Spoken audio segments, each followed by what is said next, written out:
बाद आपको एसएसटी के लिए कहीं भी जाने की ज़रूरत नहीं पड़ेगी।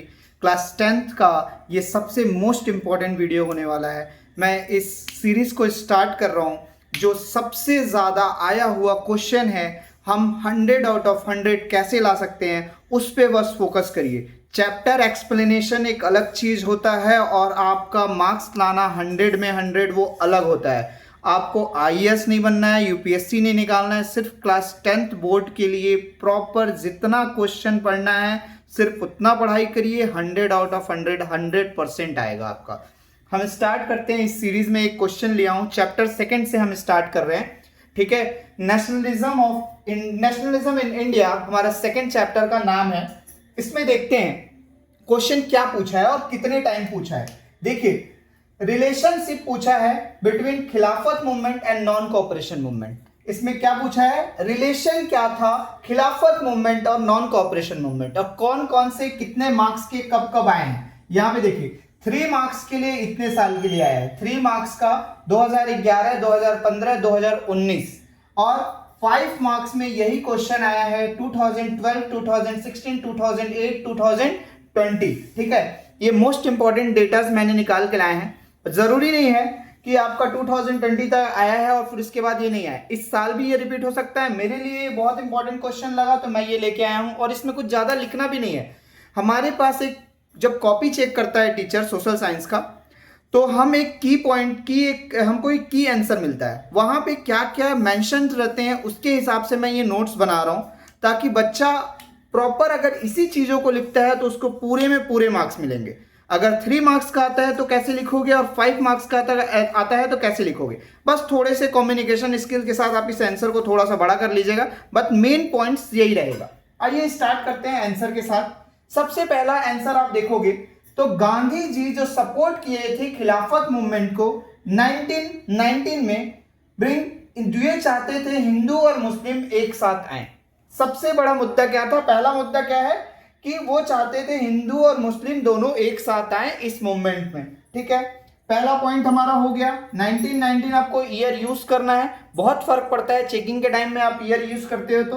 दूसरा आपका क्या रहेगा, both movement merge into that the non cooperation and खिलाफत मूवमेंट इन 1920 से 1922 तक का मेन मर्ज था। ठीक है, बिकॉज क्योंकि खिलाफत मूवमेंट स्टार्ट करने वाले हम 1919 में थे और नॉन कोऑपरेशन मूवमेंट हमारा 1920 के हुआ था, कांग्रेस वाले डिसाइड किए थे। ठीक है, तो यहां पे आपका पहला मुद्दा क्या था, दोनों को एक साथ लाना। ठीक है, दूसरा मुद्दा क्या था कि दोनों को मर्ज करके नॉन कोऑपरेशन मूवमेंट के साथ 1920 से 1922 तक का लेके जाना।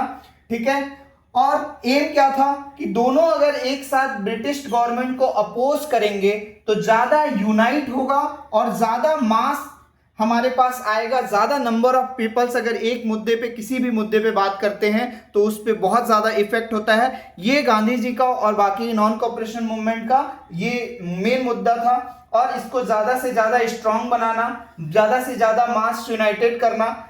अब मान लो ये 3 नंबर में आया तो ये सारी चीजें लिख दी। अब 5 नंबर में आया तो कुछ नहीं करना है, सिर्फ ऊपर एक लाइन ऐड करना है और नीचे एक लाइन ऐड करना है। ये दोनों, ये 1919 में किस लिए स्टार्ट हुआ था, तो खिलाफत मूवमेंट स्टार्ट हुआ था, जो ऑटोमन एम्पायर था फर्स्ट वर्ल्ड वॉर का। ठीक है, उसको सेव करने के लिए वहां पे जो मेन लीडर था उनका, जो कहते हैं मुस्लिम्स के सबसे बड़े हेड होते हैं, खिलाफत जो कहते हैं जो पोस्ट होता है, उसको सेव करने के लिए, क्योंकि इंग्लैंड उनको खत्म करना चाहता था ऑटोमन एम्पायर का। पहला लाइन ऐड कर दोगे और लास्ट में आप क्या ऐड कर, बीच में आप क्या ऐड कर दोगे, जो कांग्रेस वाला एक प्रॉपर कि हमारा कांग्रेस वालों ने लॉन्च किया था 1920, बस और कुछ नहीं। लेकिन मेन 3 पॉइंट यही रहेगा, बस आपका इतना लिख दीजिए। आपको 5 में 5 या 3 में 3 जितने भी मार्क्स का आएगा वो आपको 100% मिल जाएगा। अब मैं वीडियो को पॉज करता हूं और दूसरा क्वेश्चन पूरा लिख लेता हूं ताकि ज्यादा से ज्यादा आपका ना जाए। ठीक है, मैं पॉज कर लेता हूं, फिर नेक्स्ट क्वेश्चन लिख के आपको फिर अच्छे से एक्सप्लेन करता हूं दूसरे टॉपिक पे। मैं बस यहाँ पे आपको चैप्टर समझाने नहीं आया हूं। अगर आपको चैप्टर का एक्सप्लेनेशन अच्छे से चाहिए तो मुझे कमेंट करिए, मैं आपको बनाऊंगा।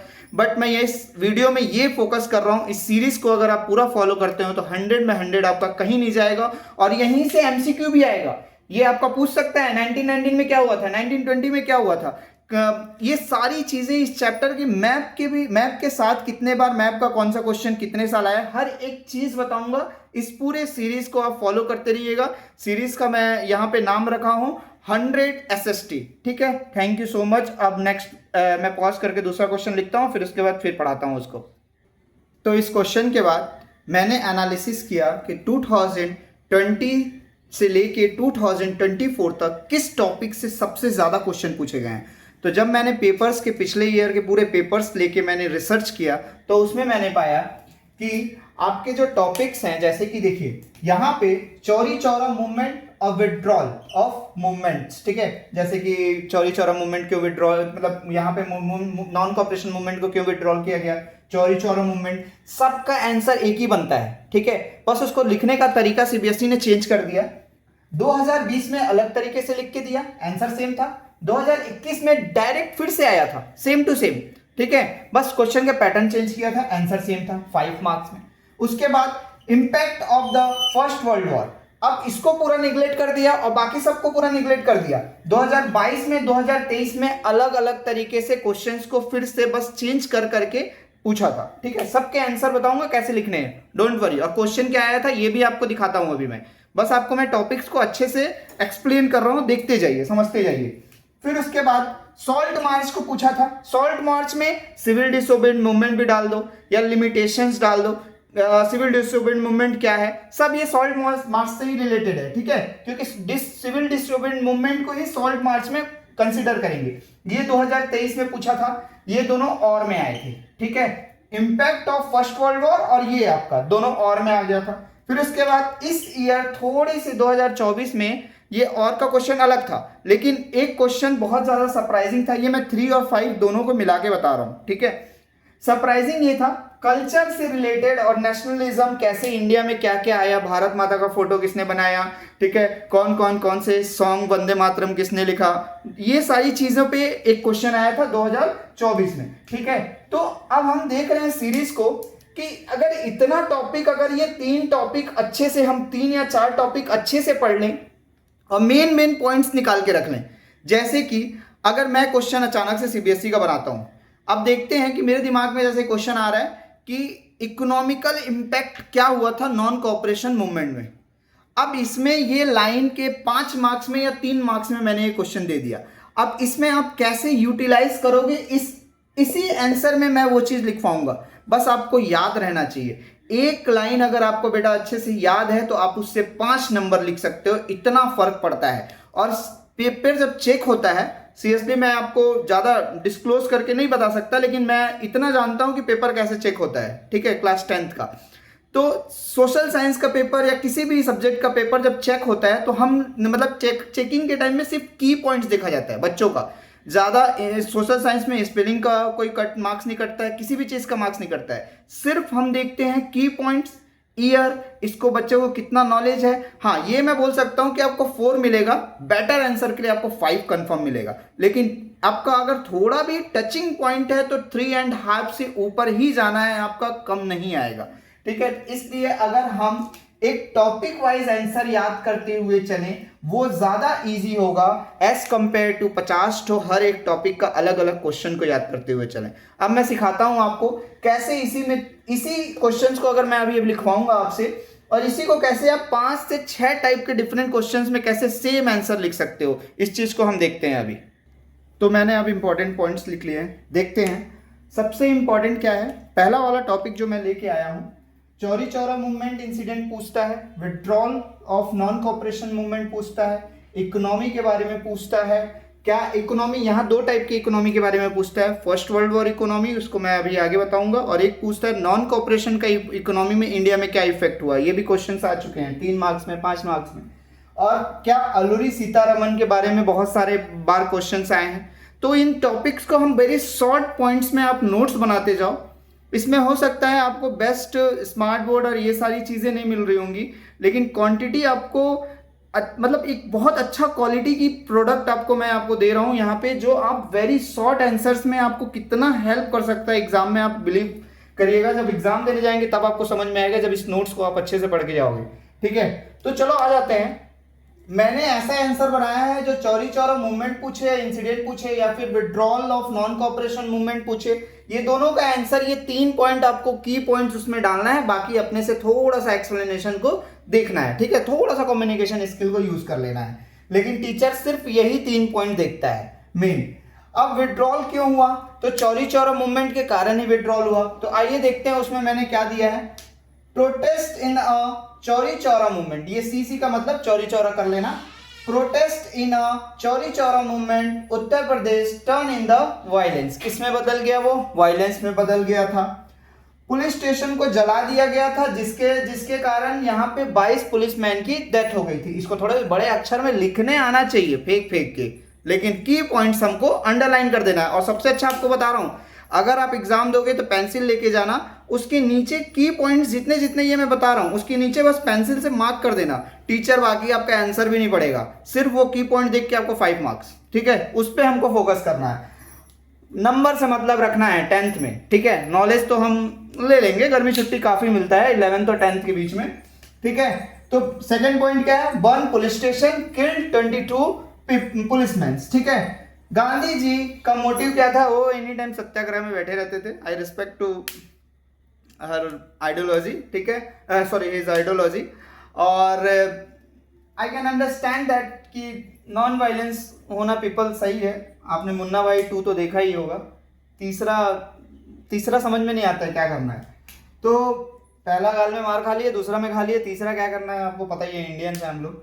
तो नॉन कोऑपरेशन मूवमेंट का वापस लेने का, विड्रॉल करने का, गांधी जी जो विड्रॉल किए थे क्योंकि वो वायलेंस में कन्वर्ट हो गया था, not incident of Chauri Chaura movement. हम बाबा रामचंद्र मूवमेंट भी देखेंगे, ठीक है, उसमें भी कहते हैं जो कहते हैं वहां पे भी आप अगर देखोगे तो 4 पार्ट है नॉन कोऑपरेशन मूवमेंट का। लेकिन मैं यहाँ पे डिस्कस नहीं कर रहा हूँ कि आपको समझाने नहीं बैठा हूँ नॉन कोऑपरेशन मूवमेंट क्या है। मैं यहाँ बस ये बता रहा हूँ कि आपको एग्जाम में आएगा क्या और लिखना क्या है, ठीक है। तो Chauri Chaura movement, withdrawal, non cooperation movement, ये 3 पॉइंट सबसे इंपॉर्टेंट है। अब इकोनॉमी के बारे में अगर पूछेगा तो इकोनॉमी के भी क्वेश्चंस बहुत आते हैं और ये डेटा बहुत इंपॉर्टेंट है। ये जितने भी आपके डेटा हैं वो बहुत ज्यादा इंपॉर्टेंट है। जैसे कि इफेक्ट क्या हुआ था इकोनॉमी का नॉन कोऑपरेशन को मूवमेंट को लेके, ठीक है। आपका नॉन कोऑपरेशन मूवमेंट जो है उसको लेके क्या क्या इफेक्ट्स हुए थे उसके बारे में हम पढ़ेंगे थोड़ा सा।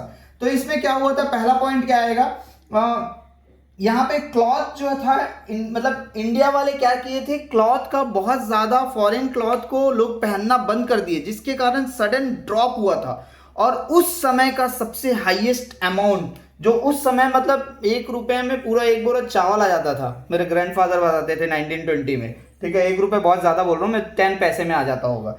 तो 102 करोड़ से ड्रॉप हुआ था 57 करोड़। एग्जैक्टली आपको डेटा उसमें लिखना है तब जाके मार्क्स मिलेगा, ठीक है।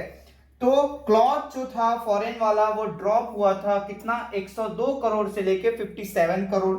दूसरा क्या हुआ था, फॉरेन गुड्स को बाइकआउट कर दिए थे। लिकर शॉप के सामने सारे के सारे धरना देके बैठ जाते थे, कोई उसी को अंदर नहीं जाने देते थे। और ये नॉट इवन बहुत दिन तक चला था, ये 1 साल से ज्यादा चला था, तभी जाके इतना बड़ा डिफरेंस है जो ड्रॉप हुआ है मनी में।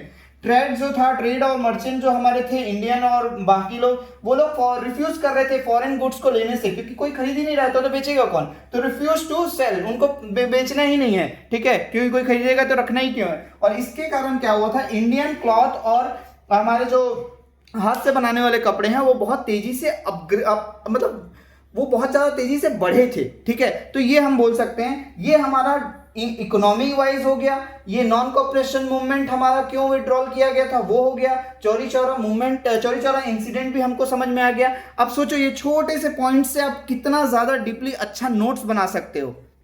तो पिछले बार जो अल्लूरी सीतारमन, इसी से रिलेटेड एक क्वेश्चन आया था एग्जैक्टली। आप जाके प्रीवियस ईयर 10th का पेपर हो तो उसमें पूछा था, analyse that the Alluri Sitaraman role in that the non cooperation movement, 5 number में दे दिया था। तो अब क्या की पॉइंट्स रहना चाहिए इनके लिए, ठीक है, तो वो देखो ध्यान से। तो सबसे पहले क्या लिखोगे इनके लिए, ठीक है। बाकी डिटेल्स आप लोग 5 नंबर में बढ़ा चढ़ा के लिख सकते हो, लेकिन मेन आपको ये सारे पॉइंट्स याद रखने हैं। Leader of Gudem tribals rebels के मतलब ये लीडर थे आंध्र प्रदेश के, ठीक है। एक ऐसी जनजाति जो क्या बोलते हैं लड़ाई झगड़ा करती थी। इनका एक अलग ट्राइब था जिस ट्राइब को हम बोलते थे गुडेम, ठीक है। दूसरा क्या पॉइंट रखोगे, कि ये इंस्पायर थे मतलब गांधी जी के नॉन कोऑपरेशन मूवमेंट से बहुत ज्यादा इंस्पायर हुए थे और ये बिलीव करते थे किसमें, आर्म्ड स्ट्रगल में, ठीक है, मतलब एक आर्मी फाइट करके ही जीत सकती है, ऐसे टाइप की इनकी मेंटालिटी थी, ठीक है, लेकिन इंस्पायर हुए थे नॉन कोऑपरेशन मूवमेंट के गांधी जी के आइडिया से, ठीक है। और ये क्या किए थे, इन्होंने ट्राइबल्स को लिकर छोड़ने के लिए बोला था, ठीक है, और स्टॉप करो जंगल में जाके जानवरों को चराना, grazing of that forest, refuse करो टैक्स देना, ठीक है, टैक्स अब कोई नहीं देगा नॉन कोऑपरेशन मूवमेंट में, ठीक है। और अटैक किया था बहुत सारे पुलिस स्टेशन में, क्या यूज करके, इन्होंने एक अपना एक फाइट, जो इनका गोरिल्ला फाइट होता है ना, एक अलग टाइप के मतलब ट्राइबल्स के गोरिल्ला फाइट बहुत अच्छा करते हैं, ठीक है, तो वो फाइट का यूज किया था इस नॉन कोऑपरेशन मूवमेंट में और अपने आप को भगवान डिक्लेयर कर दिया था, ठीक है। ऑब्वियसली इनको बोला जाता था, एक अलग स्टोरी है कि इनको गोली भी लगता था तो ये ठीक कर देते, ऐसा एक अलग से स्टोरी है, ठीक है, कभी टाइम मिलेगा तो बताऊंगा। और ये क्या बन गए, ये अपना कहते हैं हमारे देश के बहुत बड़े मतलब स्वतंत्रता सेनानी के एक बहुत अच्छे हीरो में जाने जाते हैं। तो ये क्वेश्चन इस तरीके से अगर हम की पॉइंट से और इम्पॉर्टेंट क्वेश्चन जो है मैं बताते जाऊंगा, अगर इसमें बहुत अच्छा व्यू आता है तो मैं आगे इस सीरीज को जारी रखूंगा, कंटिन्यू रखूंगा। बहुत सारी कमियां इस वीडियो में हो सकती है, नो डाउट, क्योंकि कोई भी इंसान परफेक्ट नहीं होता है, बट जितना मेरे से अच्छा हो सकता है वो बेटर मैं करूंगा। और प्लीज इस वीडियो को ज्यादा से ज्यादा शेयर करिए ताकि मैं नेक्स्ट वीडियो कल ही लेके एक अच्छे से आऊं और ये चैप्टर हमारा कल खत्म हो जाएगा, ठीक है। आप अगर हेल्प करोगे तो ये डेवलपमेंट आपका भी होगा, मेरा भी होगा। Thank you so much. Like करिए, सब्सक्राइब करिए, ज़्यादा से ज़्यादा इस वीडियो को शेयर करिए जितने भी क्लास 10th के बच्चे हैं।